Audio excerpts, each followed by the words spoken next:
भूतिया black Scorpio. साल 2024 की एक बरसाती रात थी। राजस्थान के एक सुनसान हाईवे पर रात के करीब 12 बजे ट्रक ड्राइवर राहुल अपना ट्रक लेकर जयपुर की ओर जा रहा था। चारों तरफ घना अंधेरा था। सड़क पर दूर दूर तक कोई वाहन दिखाई नहीं दे रहा था। अचानक राहुल ने अपने रियरव्यू मिरर में देखा कि एक काली स्कॉर्पियो बिना हेडलाइट के उसके पीछे चल रही है। राहुल ने सोचा, शायद इसकी लाइट खराब होगी। लेकिन कुछ मिनट बाद भी वह स्कॉर्पियो उसी दूरी पर रही। न आगे निकली, न पीछे हट गई। राहुल ने ट्रक की स्पीड 60 से बढ़ाकर 80 कर दी। लेकिन हैरानी की बात यह थी कि काली स्कॉर्पियो बिल्कुल उसी दूरी पर बनी रही। राहुल के माथे पर पसीना आने लगा। तभी ट्रक के रेडियो में अपने आप खरखराहट हुई और एक धीमी आवाज सुनाई दी, पीछे मत देखना, वो तुम्हारे लिए नहीं आई। राहुल घबरा गया। उसने तुरंत रेडियो बंद कर दिया। कुछ देर बाद सड़क किनारे उसे एक छोटा सा ढाबा दिखा। उसने राहत की सांस ली और ट्रक रोक दिया। ढाबे पर सिर्फ एक बूढ़ा आदमी बैठा था।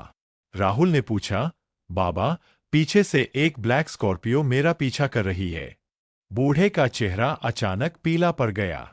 वह धीरे से बोला, अगर उस स्कॉर्पियो की नंबर प्लेट पर RJ14 XX 6666 लिखा है तो आज रात इस सड़क पर मत निकलना। राहुल ने घबराकर पूछा, आपको कैसे पता? बूढ़े ने कांपती आवाज में कहा, 5 साल पहले इसी हाईवे पर उस स्कॉर्पियो का भयानक एक्सीडेंट हुआ था। पूरी गाड़ी आग में जल गई थी। लेकिन आज भी हर अमावस्या की रात वो सड़क पर दिखाई देती है। जो उसके पीछे जाता है कभी वापस नहीं आता। राहुल ने तुरंत ढाबे से बाहर झांका, लेकिन बाहर उसकी रूह कांप गई। वह ब्लैक स्कॉर्पियो ठीक उसके ट्रक के पीछे खड़ी थी। उसकी सभी खिड़कियां काले शीशों से ढकी थीं। धीरे धीरे ड्राइवर साइड का दरवाजा अपने आप खुलने लगा और अंदर से एक जला हुआ हाथ बाहर निकला। जैसे ही स्कॉर्पियो का दरवाजा पूरी तरह खुला, उसमें से एक लंबा, जला हुआ आदमी बाहर उतरा। उसके पूरे शरीर से धुएं की हल्की लपटें उठ रही थीं। चेहरा इतना बुरी तरह जला हुआ था कि आंखों की जगह सिर्फ 2 लाल चमकते गोले दिखाई दे रहे थे। राहुल के हाथ पैर कांपने लगे। ढाबे का बूढ़ा जोर से चिल्लाया, भागो, उसकी आंखों में मत देखना। राहुल बिना एक पल गवाए ट्रक में कूद गया और इंजन स्टार्ट कर दिया। ट्रक तेजी से आगे बढ़ गया। उसने शीशे में देखा, स्कॉर्पियो कहीं दिखाई नहीं दे रही थी। राहुल ने राहत की सांस ली। लेकिन तभी धड़ाम, ट्रक जोर से हिल गया। राहुल ने बगल की खिड़की से देखा तो उसका दिल बैठ गया। वही ब्लैक स्कॉर्पियो अब ट्रक के बिल्कुल बराबर चल रही थी। उसकी स्पीड 90, फिर 100, फिर 110 किलोमीटर प्रति घंटा हो गई। लेकिन स्कॉर्पियो बिना आवाज किए साथ साथ दौड़ रही थी। अचानक स्कॉर्पियो की खिड़की धीरे धीरे नीचे हुई। अंदर सिर्फ एक जला हुआ ड्राइवर बैठा था। उसने अपनी उंगली से राहुल को इशारा किया, रुक जाओ। राहुल ने नजरें फेर लीं और ट्रक की स्पीड और बढ़ा दी। कुछ किलोमीटर आगे उसे पुलिस की बैरिकेडिंग दिखाई दी। उसने राहत महसूस की और ट्रक रोक दिया। एक पुलिस इंस्पेक्टर ने पूछा, इतनी रात को इतनी तेज रफ्तार क्यों? राहुल ने कांपती आवाज में पूरी बात बता दी। इंस्पेक्टर कुछ पल चुप रहा, फिर बोला, 3 महीने पहले मेरे साथी ने भी यही स्कॉर्पियो देखी थी। अगले दिन उसकी लाश इसी हाईवे के नीचे खाई में मिली थी।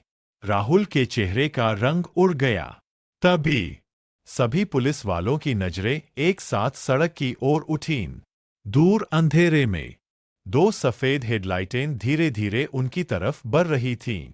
दूर अंधेरे में दिखाई दे रही दोनों हेडलाइटें धीरे धीरे पास आने लगीं। कुछ ही सेकंड में वह ब्लैक स्कॉर्पियो पुलिस बैरिकेड के सामने आकर रुक गई। अजीब बात यह थी कि उसका इंजन बिल्कुल आवाज नहीं कर रहा था। इंस्पेक्टर ने हिम्मत जुटाई और टॉर्च लेकर गाड़ी की ओर बढ़ा। जैसे ही उसने टॉर्च की रोशनी ड्राइवर की सीट पर डाली, वह डर के मारे पीछे हट गया। ड्राइवर सीट खाली थी, लेकिन स्कॉर्पियो अपने आप चालू थी। अचानक धड़ाम, चारों दरवाजे एक साथ खुल गए। ठंडी हवा का तेज झोंका आया और सड़क पर धुंध फैल गई। धुंध के बीच से 5 जले हुए साए धीरे धीरे बाहर निकले। उनके कपड़े राख बन चुके थे और चेहरों पर सिर्फ जलने के निशान थे। वे बिना कुछ बोले राहुल और पुलिस वालों की तरफ बढ़ने लगे। एक सिपाही ने डरकर हवा में गोली चला दी। धाए! धाए! लेकिन गोलियां उन सायों के आर पार निकल गईं। इंस्पेक्टर चिल्लाया, सब लोग पीछे हटो। उसी समय राहुल की नजर स्कॉर्पियो की नंबर प्लेट पर पड़ी। उस पर धूल जमी हुई थी, लेकिन जैसे ही हवा चली, नंबर साफ दिखाई दिया। RJ 14-26666। अचानक राहुल को बूढ़े ढाबे वाले की बात याद आ गई।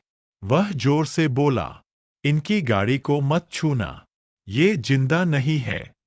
इतने में उन जले हुए सायों में से एक ने धीरे धीरे अपना हाथ उठाया और राहुल की ओर इशारा किया। फिर एक भारी, डरावनी आवाज पूरे हाईवे पर गूंजी, आज हमारा सफर पूरा होगा। इतना सुनते ही स्कॉर्पियो की हेडलाइटें लाल रंग में बदल गईं और पूरी सड़क अचानक घने काले धुएं से भर गई। भूतिया ब्लैक स्कॉर्पियो भाग 4। कुछ ही पलों में पूरा हाईवे काले धुएं से ढक गया। पुलिस की गाड़ियां, बैरिकेड और सड़क के किनारे के पेड़ सब धुंध में गायब हो गए। राहुल को सिर्फ लोगों की चीखें सुनाई दे रही थीं। बचाओ! बचाओ! उसने टॉर्च जलाई, लेकिन रोशनी मुश्किल से 2 कदम आगे तक जा रही थी। तभी उसके कंधे पर किसी ने हाथ रखा। राहुल घबराकर पीछे मुड़ा। वह वही बूढ़ा ढाबे वाला था। बूढ़ा बोला, अगर जिंदा रहना है तो मेरे पीछे आओ। इस स्कॉर्पियो का एक राज है जिसे आज तक कोई नहीं जान पाया। दोनों दौड़ते हुए सड़क से नीचे जंगल की ओर उतर गए। कुछ दूर एक टूटा फूटा, वर्षों पुराना मंदिर दिखाई दिया। मंदिर के अंदर एक साधु ध्यान में बैठे थे। साधु ने आंखें खोली और बिना कुछ पूछे कहा, तुम्हारा पीछा ब्लैक स्कॉर्पियो नहीं, उसमें मरे हुए 5 लोगों की बेचैन आत्माएं कर रही है। राहुल ने कांपते हुए पूछा, वे मुझे क्यों मारना चाहते हैं? साधु ने एक पुरानी तस्वीर राहुल के हाथ में रखी। तस्वीर देखते ही राहुल के पैरों तले जमीन खिसक गई। तस्वीर में वही ब्लैक स्कॉर्पियो थी और उसके पास खड़ा एक छोटा लड़का बिल्कुल राहुल जैसा दिख रहा था। साधु ने कहा, यह तुम्हारे पिता है। 20 साल पहले उन्होंने इसी हाईवे पर एक भयानक हादसा देखा था। उस हादसे के बाद से उन आत्माओं को मुक्ति नहीं मिली। अब उन्हें लगता है कि तुम्हारा परिवार ही उनके अधूरे सफर का जवाब देगा। राहुल की आंखों में आंसू आ गए। उसी समय मंदिर की घंटी अपने आप बजने लगी। टन टन टन। मंदिर के बाहर तेज इंजन की आवाज गूंजी। राहुल बाहर भागा। ब्लैक स्कॉर्पियो मंदिर के दरवाजे पर खड़ी थी। इस बार उसके अंदर कोई नहीं था, लेकिन पीछे की सीट पर एक पुरानी डायरी रखी थी। जैसे ही राहुल ने डायरी उठाई, उसके पहले पन्ने पर खून जैसे लाल अक्षरों में लिखा था, सच जानना है तो कल रात 12 बजे उसी मोड़ पर वापस आना। राहुल समझ गया कि असली रहस्य अभी बाकी है। अगले दिन राहुल ने तय कर लिया कि वह अब इस रहस्य से भागेगा नहीं। रात के ठीक 12 बजे वह उसी खतरनाक मोड़ पर पहुंचा जहां पहली बार ब्लैक स्कॉर्पियो दिखाई दी थी। उसके हाथ में वही पुरानी डायरी थी। जैसे ही घड़ी में 12 बजे, अचानक चारों ओर सन्नाटा छा गया। हवा रुक गई। पेड़ों की पत्तियां तक हिलना बंद हो गईं। तभी दूर से वून वून एक इंजन की धीमी आवाज सुनाई दी। कुछ ही सेकंड में काली स्कॉर्पियो धुंध को चीरती हुई राहुल के सामने आकर रुक गई। इस बार गाड़ी का पिछला दरवाजा अपने आप खुल गया। डरते डरते राहुल अंदर बैठ गया। दरवाजा अपने आप बंद हो गया। बिना किसी ड्राइवर के स्कॉर्पियो चल पड़ी। कुछ मिनट बाद गाड़ी एक गहरी खाई के किनारे जाकर रुक गई। राहुल ने नीचे देखा। उसे जंग लगी हुई एक पुरानी ब्लैक स्कॉर्पियो दिखाई दी जो पूरी तरह टूट चुकी थी। वही असली गाड़ी जो कई साल पहले हादसे का शिकार हुई थी। अचानक उसके सामने 5 धुंधले साए प्रकट हुए। उनमें से एक बोला, हम मरना नहीं चाहते थे, हमें किसी ने धक्का दिया था। राहुल चौंक गया। धक्का! किसने? तभी एक साया आगे आया और कांपती आवाज में बोला, उस रात हमारा एक्सीडेंट नहीं हुआ था। हमारी हत्या की गई थी। जिसने हमें मारा वह आज भी जिंदा है। इतना कहते ही हवा में एक चेहरा उभरने लगा। राहुल ने जैसे ही उस चेहरे को साफ देखा, उसके होश उड़ गए। वह चेहरा किसी अजनबी का नहीं था, वह उसके अपने चाचा का था। राहुल के मुंह से चीख निकल गई, नहीं, ये सच नहीं हो सकता।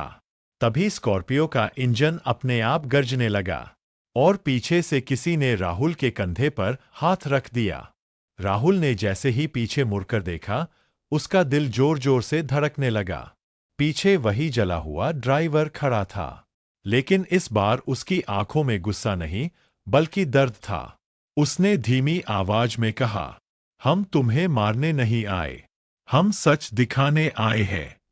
इतना कहते ही राहुल की आंखों के सामने 20 साल पुराना दृश्य उभर आया। एक बरसाती रात, 5 दोस्त अपनी ब्लैक स्कॉर्पियो में सफर कर रहे थे। तभी पीछे से एक तेज रफ्तार ट्रक ने उन्हें टक्कर मारी। टक्कर के बाद एक लालची आदमी ने उनकी मदद करने के बजाय गाड़ी को खाई में धक्का दे दिया ताकि हादसा छिप जाए और वह उनका कीमती सामान लूट सके। वह आदमी कोई और नहीं बल्कि राहुल का चाचा था। राहुल की आंखों से आंसू बहने लगे। अगली सुबह वह पुलिस के पास गया और डायरी, पुरानी तस्वीरें और खाई का पता उन्हें दे दिया। जांच शुरू हुई। खाई से पुरानी स्कॉर्पियो निकाली गई। उसके अंदर मिले सबूतों ने साबित कर दिया कि वह सिर्फ सड़क दुर्घटना नहीं थी। कुछ ही दिनों में राहुल के चाचा को गिरफ्तार कर लिया गया। उस रात राहुल आखिरी बार उसी हाईवे पर गया। ठीक 12 बजे धुंध फिर छा गई। ब्लैक स्कॉर्पियो उसके सामने आकर रुकी। इस बार 5 आत्माएं बाहर आईं। उनके जले हुए चेहरे धीरे धीरे सामान्य होने लगे। उन्होंने मुस्कुराकर राहुल की ओर देखा। एक आत्मा बोली, तुमने हमें न्याय दिलाया, अब हमें मुक्ति मिल गई। अचानक स्कॉर्पियो सुनहरी रोशनी में बदल गई। धीरे धीरे वह रोशनी आसमान में उठी और हमेशा के लिए गायब हो गई। उस रात के बाद उस हाईवे पर किसी ने फिर कभी भूतिया ब्लैक स्कॉर्पियो नहीं देखी। लेकिन आज भी कुछ ट्रक ड्राइवर कहते हैं, बरसात की अंधेरी रातों में अगर कोई सच्चे दिल से मदद मांगे तो दूर कहीं एक काली स्कॉर्पियो दिखाई देती है, जो अब डराने नहीं बल्कि लोगों की जान बचाने आती है। अगर आपको हमारी कहानी अच्छी लगी है तो कृपया हमारे चैनल को सब्सक्राइब कर जरूर जाना। धन्यवाद।